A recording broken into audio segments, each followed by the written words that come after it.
Welcome to JSJ Career Management System. In this video, we are going to learn about how candidate registration is done through JSJ Mitra. Now, when you log into JSJ Mitra, the dashboard arrives. The dashboard has three types of information: candidate, corporate, and institute.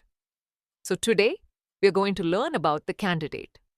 Now, when you click on candidate, a screen arrives which contains add members, referral links, total members, with email, with mobile.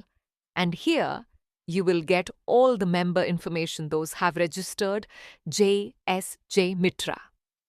When you click on Add Members, a candidate registration member dashboard arrives, where candidates can fill the details and can become a successful member, or else candidate can also register through the referral link provided to them.